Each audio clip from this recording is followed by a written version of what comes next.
এখন মানিক ভাই তো কলেজের অধ্যাপক, উনি আমাকে দিয়ে গেলেন। আমি এই মেসে জহির ভাই আমাকে মার্কেন্টাইল ব্যাংকে 3টা ডিপিএস করে দিলেন, যে টাকা শুধু নষ্ট করিস না। আমি প্রচুর ব্যয় করতাম। তখন দেখা গেল এই মেসের আমি প্রাণ ভ্রমর হয়ে গেলাম। যারা আমাকে রাখবেই না বলে একদম সিদ্ধান্ত নিয়ে নিছিল, শুক্রবার হলে প্রচুর বাজার করি, একসাথে খাই। আগে গেস্ট মিল নির্ধারণ ছিল, পরে গেস্ট মিল উঠাই দিলাম।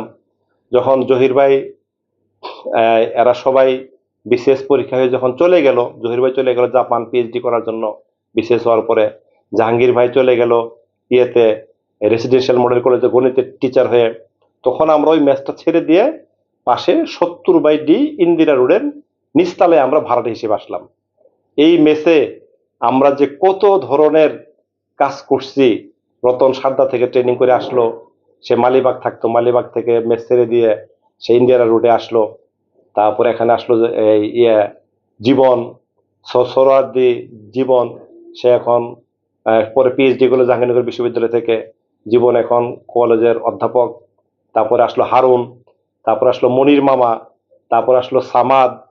সামাদ এখন চাঁপাইনবাবগঞ্জের ডিসি। মনির মামা এখন কলেজ পরিদর্শনের ডিরেক্টর। অনেক বন্ধু, কতজনের নাম বলবো। এই মেস থেকে আমাদের প্রায় 19 জন বন্ধুরা আমাদের হয়েছে, বিসিএস ক্যাডার হয়েছে। বিসিএস শুধু হতে পারে নাই, আমি এক অধম। তারপরে আমাদের সুজন, সে এখন KSRMC স্টিল মিলের সিনিয়র ডিজিএম। তারপরে হলো ওসি মুক্তার, তারপর হলো বাবলা। অনেকেই এই মেস লাইফের কথা অনেক। আমার এই চাকরির সুবাদে বাংলাদেশের 64টা জেলা, 385টা, 485-র মতো থানা, ইউনিয়ন পর্যন্ত আমার কাজ করার সুযোগ হয়েছে। উটের ঝুঁকি নিয়ে দেশে বিদেশে প্রচুর কাজ করেছি। হিউম্যান ট্রাফিকিং নিয়ে প্রচুর কাজ করলাম। ওমেন ভায়োলেন্স নিয়ে অনেক কাজ করলাম। ছোট্ট এ জীবনে কাজের অভিজ্ঞতা শেষ নাই, কাজের শেষ নাই।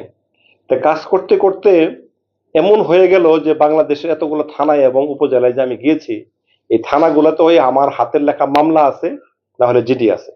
যে থানাতে গেছি হয়তো ভিকটিম রেস্কিউ করছি, তারপরে ভিকটিম সাপোর্ট সেন্টার নিয়ে কাজ করলাম।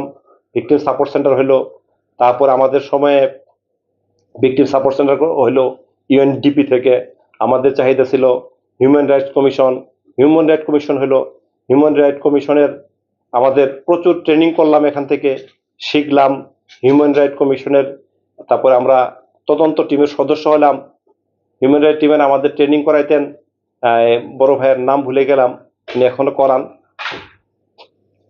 আমরা এই দেশময় কাজ করেছি অনেক পত্রিকায়, তারপর মানবাধিকার পত্রিকায় নিয়মিত এক সময় লেখালেখি করতাম। যখন এত কিছু করলাম, করার পরে কোনো একটা কাজে গেছিলাম হলো রাজশাহী বিশ্ববিদ্যালয়।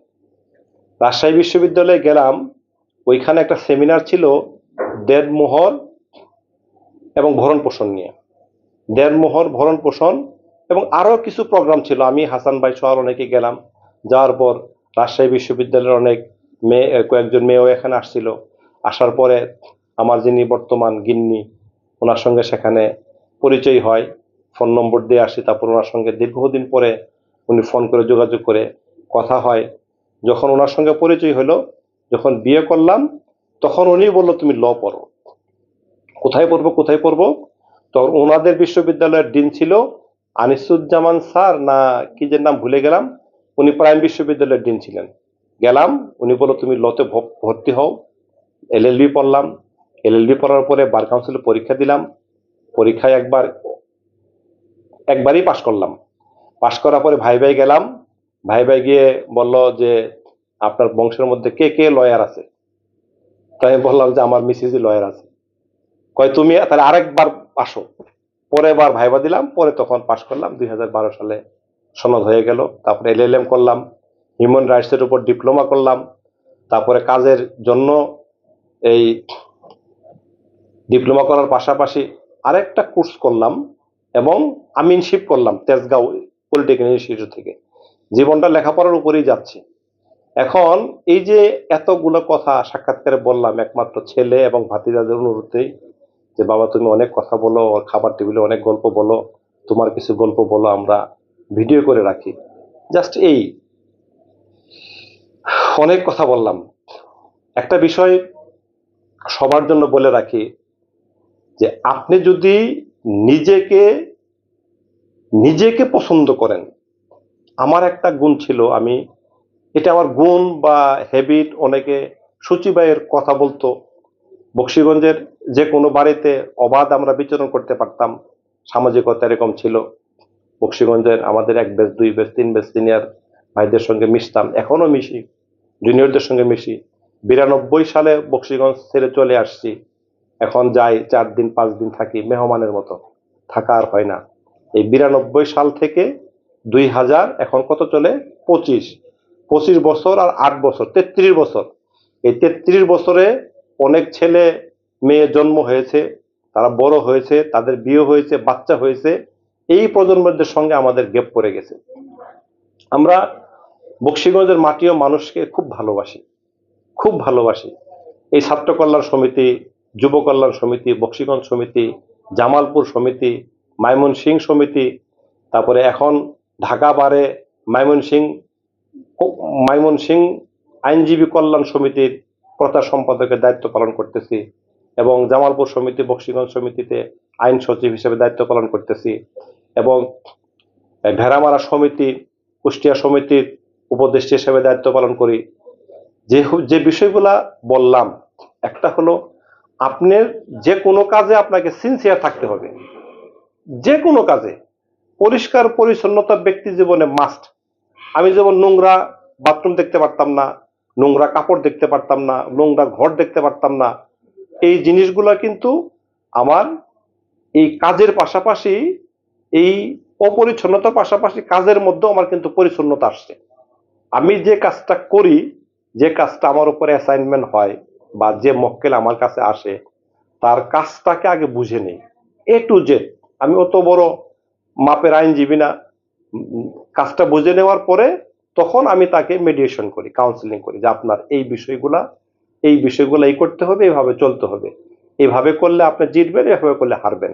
আমরা যারা লয়ার, আমরা তো আসলে কখনো কোনো মামলায় হারি না, হারে কিন্তু মক্কেল। আমরা মামলা থেকে শিখি, প্রতিটা মামলা থেকে শিখি। মক্কেল, এখন আমার দর্শকরা বলতে পারেন যে আপনি তাহলে মামলা কি হারেন না? আমি স্পষ্টই বললাম, হারে কিন্তু মক্কেল। কারণ মক্কেলের যদি এভিডেন্স ঠিক না থাকে, মক্কেলের যদি তথ্য প্রমাণ ঠিক না থাকে, সেই মামলা তো জিতানো সম্ভব না। এবং তাকে সেটা বলেই আমি মামলা রিসিভ করি। আমি সবার মঙ্গল কামনা করতেছি, আমার প্রিয় বকশীগঞ্জবাসী, সবার মঙ্গল কামনা করি। আপনারা ভালো থাকবেন। সামনে জাতীয় নির্বাচন আসবে, আপনারা সৎ এবং যোগ্য মানুষকে ভোট দিবেন। হুজুকে বাঙালি, হ্যামিলিয়নের বাসিয়ালা, উমুক সৎ, উমুক ভাই, তুমুক ভাই। আমাদের এই যে এবার ঈদে, 2025-এর ঈদে একটা ছোট ভাই দাওয়াত দিছিলেন, মেরুচর ইউনিয়নে গেলাম। আমাদের যিনি প্রাক্তন মন্ত্রী এবং এমপি জনাব আব্দুল সাত্তার সাহেব এবং আবুল কালাম আজাদ সাহেব, তাদের জন্মভূমি এলাকায় মেরুচর ইউনিয়ন, রাস্তাঘাটের যে খারাপ অবস্থা দেখলাম, এইটা দেখে তাদের প্রতি যে আমার শ্রদ্ধা এবং ভালোবাসা ছিল সেটা কমে গেছে। কেন তারা এত বছর, 2 ভাই তো ক্ষমতায় ছিলেন, মাঝখানে মিল্লাত সাহেব শুধু 1 বছর, 1 টার্ম ছিলেন। এতদিন থাকার পরেও কেন তাদের এলাকার এই মেরুচর ইউনিয়নটা রাস্তাঘাট এত খারাপ? আমি তো গ্রাম অঞ্চল চিনি না। একটা জায়গায় গেলাম আখের রস খাওয়ার জন্য, আখের মিঠাই খাওয়ার জন্য, গিয়ে যে কষ্ট পেয়ে আসছি, এবং গ্রামের লোকদের জিজ্ঞেস করলাম যে এতদিন মন্ত্রী এমপি থেকে তারা কি করেছে। আসলে সারশূন্য, কোন উত্তর নাই। দীর্ঘদিন ক্ষমতা থাকলেই যে উন্নয়ন করবে এমন নয়। উন্নয়ন করার জন্য ওই মাটির মানুষ লাগবে, ওই গ্রামের লোক লাগবে, যারা গ্রাম থেকে উঠে আসছে, এখনো গ্রামে যায়, মানুষের খোঁজ খবর নেয়, নিকট আত্মীয়দের খোঁজ খবর নেয়। এরকম লোক আমাদের দরকার। আমাদের দরকার সৎ সাহসিকতার লোক, যে সাদাকে সাদা বলতে পারবে, কালোকে কালো বলতে পারবে। এখন আজকে এই দল সুবিধা নেবে, কালকে ওই দল সুবিধা নেবে, এরকম নেতা নেত্রী আমরা চাই না। আমরা চাই মানুষের উন্নয়ন, এলাকার উন্নয়ন এবং সৎ মানুষের উন্নয়ন। যারা রাজনীতি থেকে কিছু ইনকাম করে খেতে চায় তাদেরকে প্রত্যাখ্যান করেন। রাজনীতিবিদদের অবশ্যই নিজস্ব একটা পেশা থাকতে হবে, নিজস্ব একটা কাজ থাকতে হবে, যে কাজ থেকে ইনকাম করে সংসার চালাবেন। এবং রাজনীতিতে সময় দিবেন। রাজনীতি থেকেই যদি তারা পয়সা ইনকাম করার জন্য যদি রাজনীতি করে, সে কিন্তু রাজনীতিবিদ না, সে কিন্তু ঠকবাজ। কারণ যে রাজনীতিবিদ রাজনীতি করে, রাজনীতি থেকে পয়সা ইনকাম করে নিজে খাচ্ছে, তার মানে জনগণ, প্রিয় বন্ধুরা, প্রিয় আমার এলাকার জনগণ, সে কিন্তু আপনাকে ঠকাচ্ছে, সে কিন্তু আপনাকে ঠকাচ্ছে। এই যে রাজনীতিবিদ যে টাকাটা রাজনীতি করে ইনকাম করতেছে, এটা আপনার আপনার জন্য বরাদ্দকৃত টাকা, আপনার এলাকার উন্নয়নের বরাদ্দকৃত টাকা। এই টাকা কিন্তু তারা নিজেরা মেরে দিচ্ছে। হয় কাবি খাট টাকা হবে, না উন্নয়নের টাকা হবে, না মাতৃ শিশুজন টাকা হবে, কোনো না কোনো প্রকল্পের টাকা তারা তছরূপ করে নিজেরা উন্নয়ন হয়। এই রাজনীতিবিদ যারা রাজনীতি করে, আমি মনে করি তাদের প্রত্যেকের প্রতি বছর আয় উন্নয়নের হিসাব নেওয়া উচিত। যে সে যখন রাজনীতি করতেছে সে কি করে, তার ব্যবসা কি, তার যে সম্পদ বাড়ে, সে যে সম্পত্তি কিনে ছেলে মেয়েকে বিদেশে পড়ায়, এদের মানে যদি হিসাব নেওয়া হয়, তাহলে এই দুর্বৃত্তরা কখনো রাজনীতিতে আসতে চাইবে না।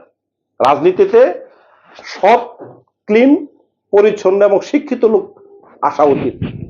কি কারণে? সৎ শিক্ষিত লোকদের যারা আসবে তাদের কিন্তু একটা পেশা থাকবে, তাদের পেশা থাকবে।